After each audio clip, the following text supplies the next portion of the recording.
Okay. Hey guys, welcome back to Millennium on Fire page. This is Jerisha coming to you with another topic. Earlier, and I'm putting it back up, but I had to get some clarity. I talked about a word that the Lord gave me saying to go forth in the strength of the Lord for those who fear Him. And I also talked about abortion and my thoughts about Roe versus Wade and how I was in agreement with abortion and how I was praying that His will be done with that decision. And I'm going to talk about why. So, first and foremost, it's very clear about us as believers what we believe about abortion, right? But I'm going to tell you why. Like, I'm going to give you really why. And I've talked to the Lord about this, and I have peace about what I'm saying. So first of all, I don't agree with the people, the liberals, or whatever people group that are, I forgot their name, Ruth Hertz, somebody, I can't remember. That was on Twitter though, talking crazy about the Catholic Church, which I'm not a part of the Catholic Church. I don't agree with their practices, but I don't agree with people attacking the Catholic Church or any church because of that. They had no right to do that. That was not necessary. Just not. But I do know that the Catholic Church has a lot to do with a lot of stuff that is not right. Let me just say that. So when we're talking about abortion, as a believer, we believe in life for so many reasons, but I'm going to keep it small. I'm going to keep it to minimum because get to the point. We believe in life. God is the creator of life. He's the giver of life. He takes away life. But life is precious. And life is a gift from God because God created mankind. We were made in His image, and that is His creation. Like, that is His holy creation. So when we're talking about abortion, we have to talk about a couple of things. That Christ is life, and He establishes life, and He is life. He's the creator of life, and He's the creator of mankind, who are also the creators of life. Women are, and essentially men are, because they give the seed to sow, the baby. We are creators of life. We birth things. We bring things to life physically with our hands. We have the gift because we're made in God's image. That's who we are. If you need that scripture, Genesis 1:27, check it out. So we also have to take into consideration our perspective, whose perspective we're taking it from. I think a lot of the issue is that we are coming from the world's perspective on a lot of things, and then we mix it in with God's perspective, and then we just teeter-totter or not sure. And I've been guilty of that, but I'm real sure right now, today, okay? Forever. But if we're approaching it from the world perspective, which is most people are pro-choice. I have a right to my body. I have a right to do what I want. If I decide to not have a baby because that's my choice, then that's my choice. If I do want to have it, then that's my choice as well. Absolutely, we have free will. I agree on the free will part. The part of the problem with is, as a person, as my stance, as a person who professes to adhere to the faith, to adhere to the Christian values, and not even Christian values. I'm not even going to say that, but to live in the totality of who God created us to be. I'm gonna always go back to God's image. We are made in His image. We're made in His likeness, His moral likeness, the inside, the heart, the spirit. We are made in His likeness.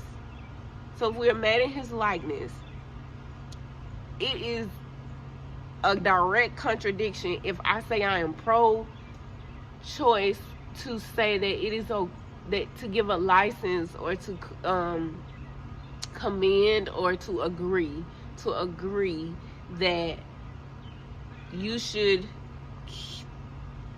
kill your child because it's your choice to kill life if you don't want it.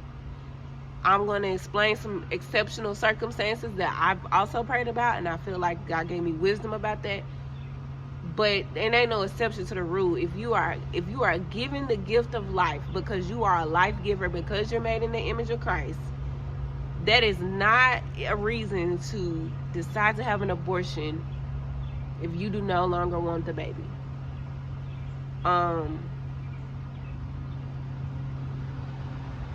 That's it. And I said, okay, Lord, well, what about, let's say if a woman is pregnant and she's on her deathbed, or not even that far. Let's say if a woman is pregnant and she is at high risk because the baby, she can't carry this life. It's so risky to her life that it's killing her to have this baby. If she decides to have an abortion, is that wrong? This is what I believe that I got peace about, and I'm gonna give you the scripture why. Deuteronomy 30:11. So Deuteronomy 30 is talking about the Lord giving the Israelites the commandments about how to live, just life, how to live. And he set before them cursing and blessings. If you do this, this is the curses that will happen. If you do this, this is the blessings that will happen. All the way down to their offspring and their children. Okay. So let's just start with verse 5. The Lord your God will bring you into the land your fathers possessed, and you will take possession of it. I'm talking about people of God. He will cause you to prosper and multiply. This is the Israelites. You more than he did your fathers. He will cause you to prosper and multiply more than he did your fathers. The Lord your God will circumcise your heart and the hearts of your descendants, and you will love him with all your heart and all your soul, so that you will live. And along with loving God is what? Obeying his commandments. The Lord your God will put all these curses on your enemies who hate and persecute you. Then you will again obey him and follow all his commands I'm giving you today. The Lord will make you prosper abundantly in all the work of your hands, with children, the offspring of your livestock, and your soul's produce. Indeed, the Lord will again delight in your prosperity, as he delighted in that of your fathers when you obey the Lord your God. Keep saying it, by keeping his commands and statutes that are written in this book of the law, and return to him with all your heart and your soul. This command that I give you today is certainly not too difficult or beyond your reach. It is not in heaven, so you have to ask, will somebody go up to heaven and get it for us to proclaim it to us and not follow what he's saying? Like Moses, like he went up to Mount Sinai and talked to God and got to give it to us. He like, no, I'm making it plain for you. But the message is very near you and in your mouth and in your heart, so that you may follow it. See today that I set before you life and prosperity, death and adversity. Pause for the cause. I just said a whole lot. So God just laid this out for them. Like, hey, this is what happens. This is what I do. This is how I bless you. And he specifically talks about they will prosper abundantly and multiply them more than their ancestors. Well, if we are condoning and we are allowing, if we are, I don't even like saying that word, but if we are participating in the act, thank you, participating in the act of abortion, and then we are not multiplying, we cannot multiply. And that is the biggest thing also on the flip side of not operating in God's image.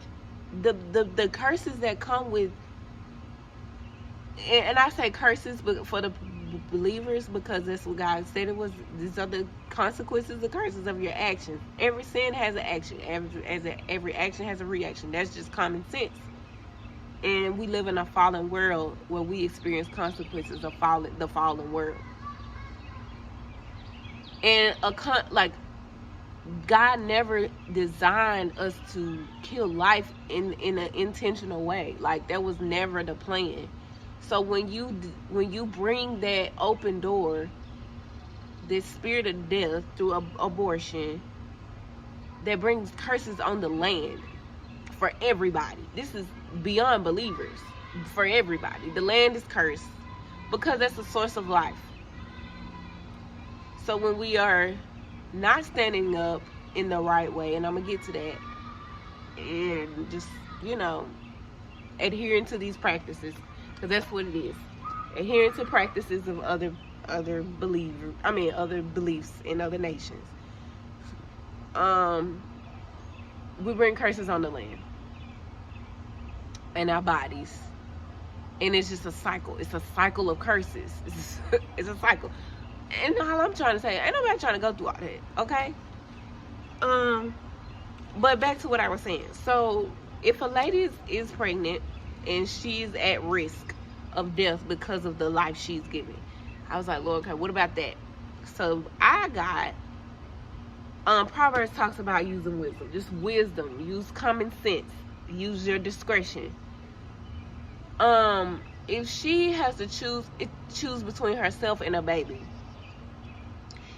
and the first step would be, okay, if first of all, if we have time, let's discuss with medical doctors that we have, use our resources to see if anything that we can do to save this baby's life or this mother's life. If it's not, or if there's not enough time, whatever that mother decides, let's say the mother decides to choose her. I want to live. I got to get rid of I need to let this baby go because it's killing me. I don't see a problem with that because there's exercising wisdom in that. She's not intentionally killing her baby. She's not, I don't want the baby anymore. I don't want to produce life. She does want to produce life. She's exhausted all her circumstances, or it's so severe that her life is going to die. She's still choosing life because she's choosing her life. I don't think God would be mad at that. I don't think that's a sin. I don't think that's abortion. And maybe I should have done that before this video. Let's actually look at the root word of abortion. But God tells us to exercise wisdom. Exercise wisdom. Obey his commands and exercise wisdom. Okay, you still choosing life? You can try again. Find another route to have a baby, because science has evolved. Things have evolved where we can have avenues to help us produce life. That's just what I come up with. Now, okay, some people say, well, what about rape? What if somebody get raped and the baby's a product of raped, or what if the child grow up, like this person has no business having children, but the child grows up in poverty, less likely to be successful, less likely to live. And I get that, and I think that's so true. I've worked in that and seen that many times. But I've also seen many times where people grew up in the worst circumstances. They were born into the worst circumstances. They were born, some people say born cursed, just born with the bad deal of the hand. And the Lord delivered them out of that. Am I saying that's everybody's story? No, that's not what I'm saying. But I'm saying, just to kill the life before anything can come about, the Lord can change things, the Lord can orchestrate things. Also, the Lord gives us wisdom and resources, and this is the problem with our land. Our foster care system is trash, pretty much trash. And that will be a time where we need to this is the time we need to revamp, like, what services, what's working, what's not. Why are we not getting credible families, or family members that don't want to step up and get the kids, or people that don't want to sacrifice their life to help this problem? I'm not going to be that person, but I also have a husband that has to be in agreement with me to adopt, and if he is, then I will, because what do I look like talking about this if I'm not going to be a part of the solution? But I also can't adopt all the foster kids in the world. That's not realistic. So my husband showed me a Twitter post about this man asking people who were against abortion, like, okay, so have you adopted? No, I got my own kids. That's a problem. That's a problem. How are you a part of the solution? So I think it's a couple of things that needs to be, like I said, it needs to be wisdom and resources needed that the Lord has given us as a people, as leaders, as lawmakers, to adjust how we operate with people who need to give their children up or cannot have their children in a safe space or not ready for motherhood. How do we readjust how we're doing it? Because And how do we as a church make room for these children? So that's my take on it. I'm not asking nobody to agree with me. I just feel like, I don't feel like, I know I need to, I don't want to be quiet about stuff that needs to be said.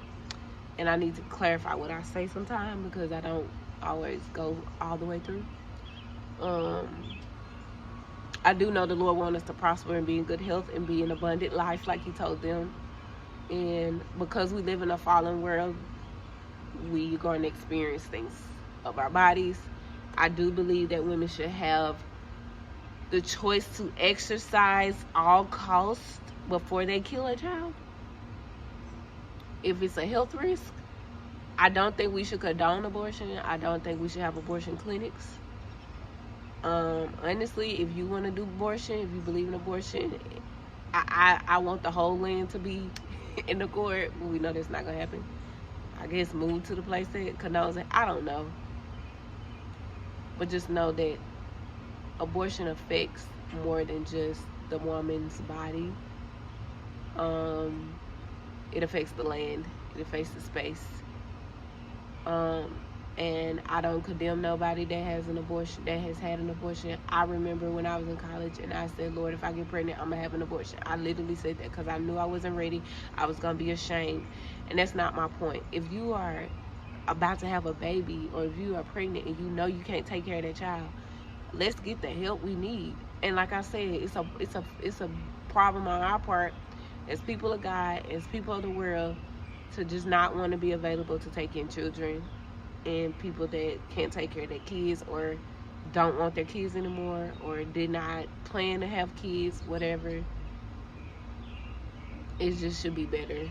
And that is my message today. So thank you for joining my Tay Talk. Now, thank you all for watching. I hope you all enjoy this channel, and see you on the next video.